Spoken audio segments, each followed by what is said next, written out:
Assalamualaikum warahmatullahi wabarakatuh. Selamat siang anak-anak. Waalaikumsalam warahmatullahi wabarakatuh. Siang, Bu. Selamat siang, Bu. Gimana kabarnya hari ini?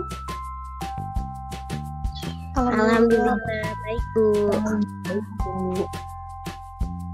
Sebelumnya, Ibu akan mengecek presensi kalian terlebih dahulu ya. Niatul Muniroh. Hadir, Bu. Siti Juniana.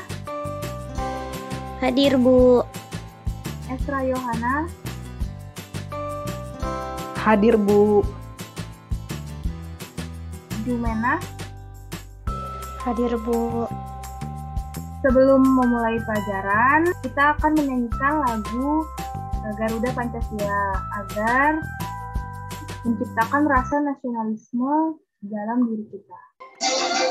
Garuda Pancasila, aku yang proklamasi, sedia menantu. Pancasila saudara, kita Tuhan, pribadi bangsaku. Ayo maju, ayo maju, ayo maju. Baik. Nah, sebelum memasuki materi pada hari ini, Ibu akan membacakan tujuan pembelajaran yang harus tercapai pada pembelajaran kali ini, yaitu siswa mampu menjelaskan proses terjadinya bunyi dari sumber bunyi hingga ke indera pendengaran dengan luntur. Kemudian, setelah percobaan, siswa mampu menyajikan laporan tentang proses terjadinya bunyi dari sumber bunyi hingga ke indera pendengaran dengan sistematis. Baik, kita langsung saja masuk ke dalam materi untuk hari ini. Sifat-sifat bunyi dan indera dan panca indera. Kita bisa mendengar karena Tuhan memberi kita organ pendengaran dan juga ada benda yang dapat bergetar. Segala macam bunyi berasal dari benda yang bergetar. Getaran tersebut menghasilkan gelombang bunyi di udara sehingga sampailah di telinga kita. Bunyi yang keras berasal dari getaran kuat. Nah, maksudnya itu, semakin besar bunyi, semakin besar getaran yang terjadi antara benda, maka akan menghasilkan bunyi yang semakin kuat. Jadi semakin melemah getaran tersebut, maka semakin melemah pula bunyi yang akan tercipta dari getaran benda tersebut. Jadi seperti itu. Nah, kemudian, tahukah kamu benda yang bisa berbunyi? Nah, di sini kan ada gambar ya. Di gambar ini tuh benda-benda atau alat musik yang dapat menghasilkan sebuah bunyi. Contohnya, ada yang tahu gitar menghasilkan bunyi dengan cara Dipetik, Bu. Nah, kemudian drum dengan cara Dipukul. Nah, dengan kita memetik dan memukul gitar dan drum tersebut, maka akan terjadi getaran. Nah, getaran tersebutlah yang akan menghasilkan sebuah bunyi. Jadi, semua benda yang bisa berbunyi disebut dengan sumber bunyi. Seperti itu. Nah, itu masih banyak ya benda-benda yang lain yang dapat menghasilkan bunyi. Contohnya tadi yang seperti sudah kita sebutkan. Kemudian, sifat-sifat dan karakteristik bunyi. Yang pertama, memerlukan medium. Yaitu sifat bunyi yang pertama adalah memerlukan medium karena bunyi merupakan gelombang yang bergerak.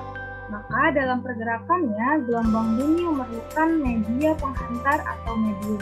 Nah, medium yang diperlukan bunyi itu bisa berupa zat padat, zat cair, dan zat udara. Contohnya, pada zat padat, bunyi itu bisa menghantarkan lewat besi, aluminium, bisa lewat kayu, dan semacamnya. Contohnya itu, misalkan kalau kita bisa melakukan percobaan, pasti tahu dengan kaleng susu yang dialurin sama benang, yang kita pusing, kuping ke temannya lagi. Nah, itu tuh termasuk zat bunyi melambat melalui zat padat. Nah, kalau misalkan dengan zat cair itu bisa melalui air. Jadi kalau misalkan kita melakukan sebuah percobaan itu bisa dengan sebuah corong dan air di dalam baskom atau bak. Nah, kita tuh tempelkan, kita masukkan corong ke dalam air tersebut, lalu kita pukul bak tersebut dan akan menghasilkan bunyi yang merambat lewat cairan air tersebut. Nah, kalau bunyi merambat dengan zat udara itu seperti contohnya petir yang ada di atas. Itu tuh bisa berbunyi karena dihantarkan oleh udara yang ada di sekitarnya, seperti itu. Yang kedua, dapat dipantulkan. Nah, bunyi juga dapat dipantulkan atau direfleksi. Nah, bunyi tersebut termasuk gelombang longitudinal, yang salah satunya adalah dapat dipantulkan. Hal ini yang membuat bunyi dapat dipantulkan. Contohnya, fenomena bunyi yang dapat dipantulkan itu dapat kita dengarkan saat bunyi kita bergema menghasilkan gema atau gaung. Nah, bunyi dapat dipantulkan ini contohnya bisa berada pas kita di dalam gua. Dalam gua itu kan sempit ya, jadi saat kita berbicara di dalam gua, itu suara kita tuh akan terpantul di antara dinding ke dindingnya. Jadi misalkan kita berbicara hai, pasti ada hai, ada ujungnya. Jadi gitu ya, kayak ada suara itu, ada yang ngikutin seperti itu. Itu namanya gema. Suara kita bergema itu namanya. Yang ketiga, dapat dibiaskan. Nah, sifat-sifat bunyi berikutnya itu adalah dapat dibiaskan atau direfraksi. Hal ini menyebabkan suara yang dihasilkan tidak sekeras aslinya. Nah, contoh fenomena bunyi yang dapat dibiaskan adalah suara petir. Terdengar lebih keras di malam hari karena suhu udara lebih dingin dari suhu udara di atas. Kemudian ada mengalami pelenturan. Nah, bunyi juga memiliki sifat dapat mengalami pelenturan atau difraksi. Hal ini karena gelombang bunyi memiliki panjang dalam rentang sentimeter sampai beberapa meter, sehingga menjadi lebih mudah mengalami difraksi. Contoh fenomena bunyi yang dilenturkan itu adalah ketika kita mendengar suara mobil di tikungan jalan, meski kita belum melihat mobil tersebut belok. Nah, pasti pernah dong kita merasakan, misalkan kita lagi dalam mobil nih, atau lagi di ujung gang. Nah, mobil tersebut tuh ada di ujung gang yang lain, tapi suaranya sudah terdengar. Namun, mobilnya belum kelihatan nih. Itu kan pasti kita pernah ya merasakan itu ya. Jadi itu namanya bunyi mengalami pelenturan. Kemudian, yang kelima itu ada mengalami perpaduan. Nah, sifat-sifat bunyi lainnya yaitu mengalami perpaduan atau interferensi. Maksudnya, bunyi yang kita dengar dari dua buah sumber yang berbeda. Namun, apabila frekuensinya yang sama, maka kita akan mendengarnya lebih keras lagi. Contoh, fenomena suara dipadukan adalah saat dua loudspeaker memainkan lagu, kita akan mendengar suara yang kuat dan lemah secara bergantian. Contohnya yaitu bunyi mengalami perpaduan. Dan yang keenam atau yang terakhir itu termasuk gelombang longitudinal. Nah, sifat gelombang bunyi selanjutnya adalah termasuk dalam kategori gelombang longitudinal. Adapun yang dimaksud gelombang longitudinal adalah gelombang yang arah lambatnya sejajar atau sama dengan arah besarnya. Jika arah datar bunyi ke kanan, maka gelombang bunyi juga akan merambat ke kanan. Seperti itu. Ada yang ingin ditanyakan sampai sini atau sudah paham? Sudah paham, Bu? Paham, Bu. Baik. Kalau seperti itu, Ibu akan lanjut ke materi selanjutnya ya, yaitu proses yang terjadi sampai bunyi bisa terdengar oleh telinga manusia.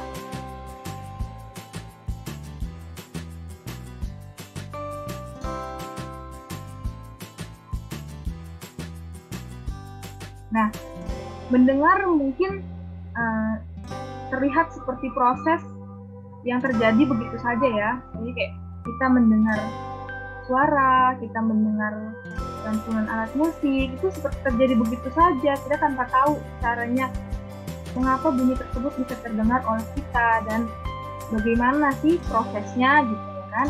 Nah, untuk bisa mendengar sebuah suara, ternyata ada proses yang panjang yang terjadi. Secara singkatnya, getaran yang dihasilkan dari bunyi akan ditangkap oleh berbagai bagian telinga. Nah, kemudian akan diterjemahkan suatu bunyi oleh otak. Jadi, suatu bunyi akan masuk pertama ke telinga kita, lalu akan diterjemahkan oleh otak yang akan menghasilkan kita bisa mendengarnya. Telinga manusia terdiri dari 3 bagian, yaitu bagian luar, bagian tengah, dan bagian dalam, yang akan saling bekerja sama untuk memproses suatu bunyi yang masuk ke telinga kita. Pertama, getaran dari suatu bunyi akan masuk ke telinga dengan melewati telinga bagian luar terlebih dahulu. Nah, yang akan disalurkan ke gendang telinga. Nah, gendang telinga ini yang berfungsi untuk menangkap suara tersebut yang masuk ke telinga kita. Nah, hal ini membuat gendang telinga kita bergetar yang akan diteruskan ke bagian telinga yang disebut dengan rumah siput. Nah, getaran yang sampai ke rumah siput ini dibantu oleh 3 tulang pendengaran, yaitu malleus, incus, dan stapes. Di rumah siput ada cairan yang disebut dengan cairan limfe yang juga akan bergetar dan stimulasi ujung-ujung saraf pendengaran yang berbentuk seperti rambut-rambut. Nah, berikutnya, getaran ini akan menyebabkan adanya gerakan yang menghasilkan impuls saraf untuk otak. Nah, impuls ini kemudian diolah oleh otak sehingga kita bisa mendengar dan mengenali bunyi apa yang kita dengar. Gitu. Atau ada yang masih bingung nggak tentang proses yang terjadi, mengapa kita bisa bunyi bisa terdengar oleh kita? Nah, jika masih ada yang bingung, boleh tanyakan. Atau sudah paham sampai sini?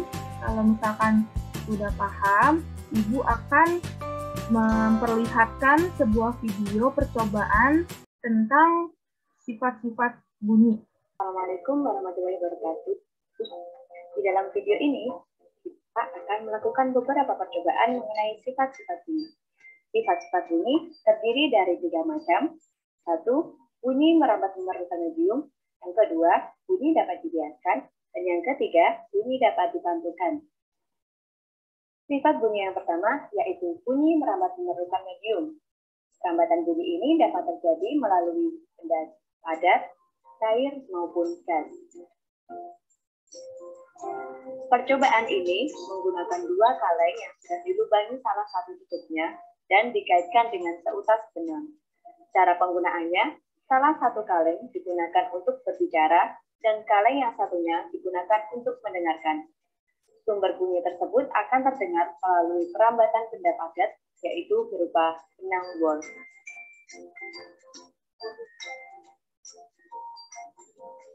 Percobaan yang kedua yaitu bunyi merambat melalui benda cair. Di sini kita menggunakan batu sebagai sumber bunyi dan corong sebagai perantara mendengarkan bunyi melalui benda cair. Dan hasilnya bunyi itu pun terdengar. Bunyi dapat dibiaskan. Contohnya, suara petir. Perlu diketahui bahwasanya suara petir di malam hari lebih keras daripada siang hari. Bunyi dapat dipantulkan. Pantulan bunyi terjadi ketika bunyi mengenai suatu penghalang sehingga dapat terjadi gema ataupun gaung.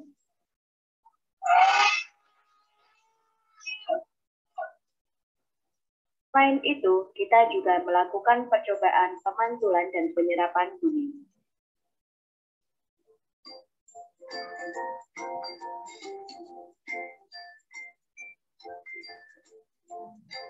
Hasil yang kita dapatkan jika menggunakan bahan lunak, suara detakan jarum jam tidak akan terdengar karena suara tersebut akan terserap oleh bahan lunak tersebut. Sedangkan kalau menggunakan bahan yang bertahan besi, suara tersebut akan terdengar jelas.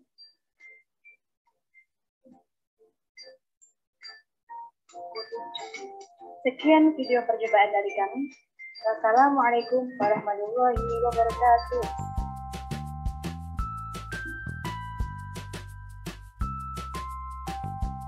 Nah, itu dia percobaan, contoh percobaan yang dapat kita lakukan dengan sifat-sifat bunyi. Nah, maka dari itu, Ibu akan membagi kalian menjadi 2 kelompok yang berisikan 5 orang. Ibu akan membagikan ILKPB-nya yang harus kalian kerjakan, dan setelah itu kalian berdiskusi mengenai percobaan yang akan kalian lakukan tersebut. Kalian harus membuat video yang akan dimasukkan ke dalam YouTube dan dikumpulkan berupa link kepada Ibu. Sepertinya sudah cukup pertemuan hari ini. Akan Ibu tutup. Kalian terus jaga kesehatan ya, agar bisa tetap sehat di masa pandemi seperti ini. Baik, wassalamualaikum warahmatullahi wabarakatuh. Selamat sore anak-anak.